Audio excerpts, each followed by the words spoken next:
Hi everyone, welcome back to my channel. My name is Shantae and welcome to Booked with Shantae. Today I am going to be doing a February book haul. So I'm going to be going over all of the physical books I bought in the month of February. So let's go ahead and get to it.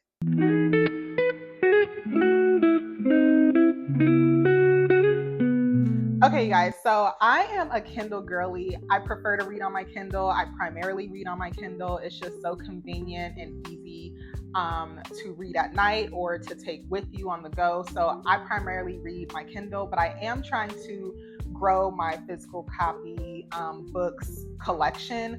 So what I typically do when I go to the bookstore, I like to look for books that I'm not anticipating on reading. So I like to just go to the bookstore and get the experience, walk around, look at books, see what calls my name, and then get that. Now, I will obviously go in and get books that I am anticipating on reading, but I feel like it's more fun as someone who's not really a physical book person to just go in and see what calls my name. So I have a couple of books that I did that with, a couple books that I went in there, knew what I was going to get, but the bulk of my haul is from the Book Outlet book sales. So I got a few books from there. Most of those books are on my TBR list, I think, except for one.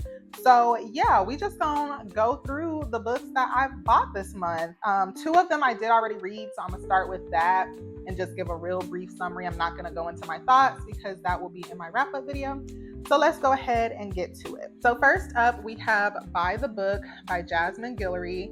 And this is one that I already read. And so this is a part of the Meant to Be series where it's like modern takes on Disney stories. So this one was Beauty and the Beast. And it says, Isabel is completely lost. When she first began her career in publishing after college, she did not expect to be 25, still living at home, and one of the few Black employees at her publishing house. Overworked and underpaid, constantly torn between speaking up or stifling herself, Izzy thinks there must be more to this publishing life. So when she overhears her boss complaining about a beastly high-profile author who has failed to deliver his long-awaited manuscript, Isabel sees an opportunity to prove her worth and finally get the recognition she deserves. All she has to do is go to the author's Santa Barbara mansion and give him a pep talk or three. How hard could it be? But Izzy quickly finds out that she is in over her head. Bo Towers is not some celebrity lightweight writing a tell-all memoir. He is jaded and withdrawn, and it turns out just as lost as Izzy. But despite his standoffishness, Izzy needs Bo to deliver, and with her encouragement, his story begins to spill onto the page. They soon discover they have more in common than either of them expected, and as their deadline nears, Izzy and Bo begin to realize there may be something there that wasn't there before. So that's kind of what the book is about. Like I said, Beauty and the Beast, but this is one of the books I purchased. I just got this one off of Amazon. And so the next book I purchased is The Vanishing Half, and I also got this off of Amazon. I got these two, I think, like at the very beginning of the month, because these are the first two books, or two of the three first books that I read at the beginning of the month. The Vanishing Half, a lot of people know what this is about. Two sisters who are white passing. One decides to live her life as a Black woman. The other decides to be white passing and live her life as a white woman, and no one knows she's Black. So that's basically the gist of that, and we get the story of that. The next book I got is one that I went into the bookstore and just looked around and it called my name, and I'm so excited to read it because it sounds so good. So this is One of Us is Dead by Geneva Rose. And when I saw the cover, I immediately had to pick it up. But then when I turned it over and saw that it says The Real Housewives Meets Murder, I knew I had to take it. I knew it had to come home with me. So the summary says, Buckhead isn't a place you live, it's a place you survive. And that applies even to the wealthy housewives that have it all. Fancy cars, designer clothes, and daily salon appointments aren't nearly enough to keep them fulfilled and happy. Because in this town, privilege and opulence go hand in hand with betrayal and revenge. Jenny, the owner of Glow, an exclusive membership-only beauty salon, knows that better than anyone because she knows everything about these housewives, down to each individual strand of hair. Despite the toxicity, Jenny keeps her focus on running her business and keeping the peace. However, peace proves to be an impossible when one of her clients is murdered. Now it's up to Jenny and her knowledge of neighborhood secrets and gossip to help the police solve the case. It won't be easy though, because while Buckhead may be all about appearances, nothing is as it seems. This sounds so good and I am so excited to read it. I need to figure out when I want to read it because I kind of have in mind what I want to read in the month of March, but I might have to slip this in there because I'm excited to get into it. The next book I got that I went into the bookstore to get, and I wasn't planning to get it. This is on my TBR list. I wasn't planning to get it when I walked into the bookstore this day though, but I saw it as soon as I walked in and I was like, you know what? I have to get it. The cover is pretty and I think I'm really going to enjoy the story itself. So I want this on my shelf. And that is The Keeper of Lost Children by Sadika Johnson. Everybody is talking about this book right now, so I'm not going to read the entire summary. But in summary, it is about children who are results of German women and American GIs who have just kind of abandoned them over in Germany and their mothers, and the kind of the story behind that in World War II. So I'm really excited to get into this. I just know it's going to be so good. Everything I've been hearing about it lately has been nothing but positive things. So this is another one I'm like, I want to sneak it in March, but I already have so many books I'm planning to read that I don't want to overwhelm myself, and I really want to enjoy it. I don't want to just kind of rush through it and feel obligated to finish it. So I don't know, but really excited to read this one. Okay, so moving on to the books that I purchased from Book Outlet. All of these, like I said, are on my TBR list except for one of them. So to start off, I have An American Marriage by Tayari Jones. And this is on my TBR list. I'm really excited to read Kin. So I wanted to go ahead and read this because I've never read any of her books.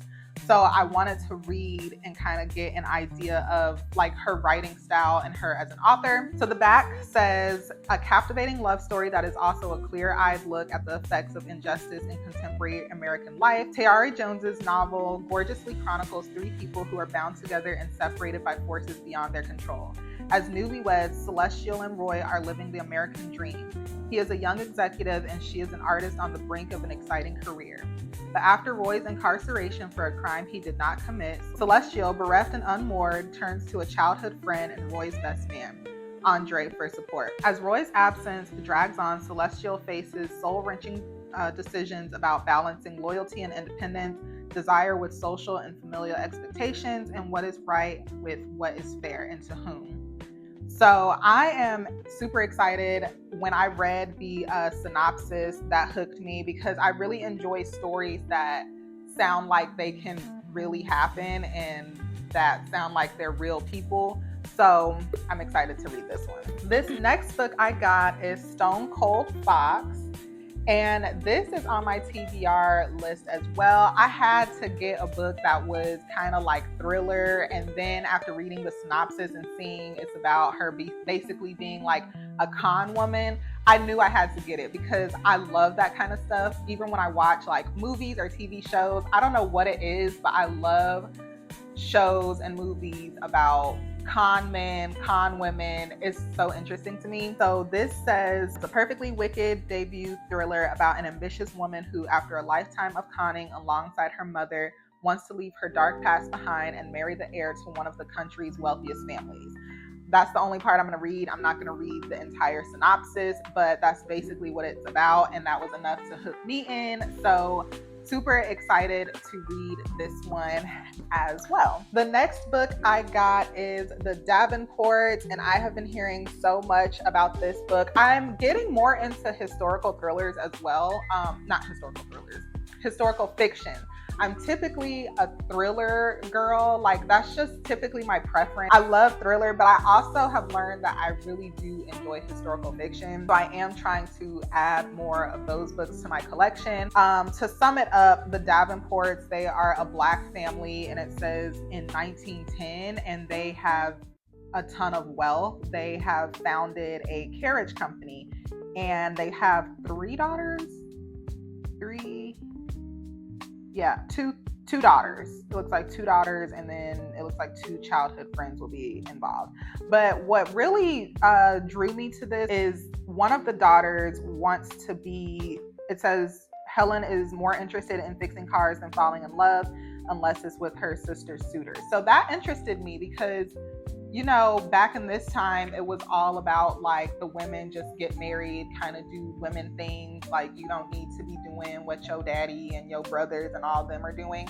So that interested me. So I guess I picked this up also for the character side of things, because I just really enjoy reading about characters that aren't like stereotypical and aren't just, how do I say it? Like the same type of character we see in every story. I like when it's a little bit different. The next book I got is Last Summer on State Street, and I am super excited to read this one. This is about the last summer before the Robert Taylor homes in Chicago are torn down.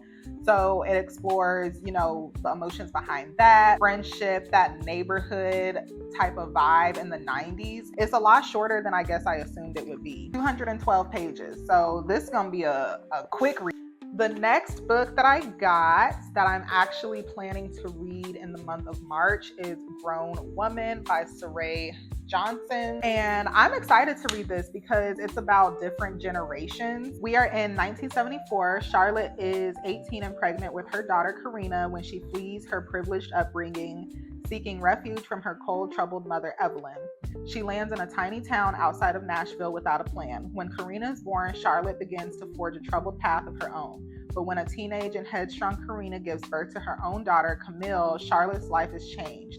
She is transfixed by the beautiful, intelligent little girl and promises to give her grandchild the best childhood she can. Camille's talents eclipse the opportunities available to her in rural Tennessee, and her mother and grandmother decide to do something drastic. They reach out to the long-estranged Evelyn for help. After Evelyn enthusiastically accepts, the three women vow to work together to raise their collective daughter with the tenderness and empathy they missed in their own relationships. Will the women be able to support Camille as she pursues opportunities that frighten them and threaten their own ideas about progress and success?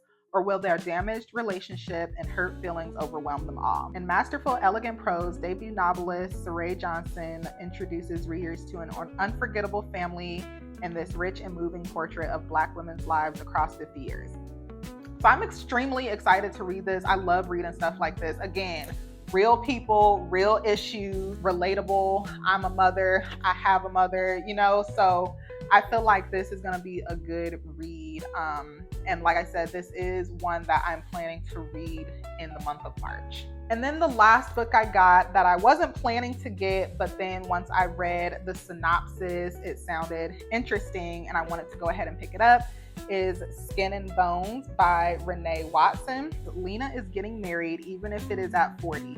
She works tirelessly at a challenging job to bring the oft-forgotten Black history of Oregon to the masses, feeling fortified by the legacy Black Portlanders left for her, while also burdened by what's been passed down generation after generation in her family.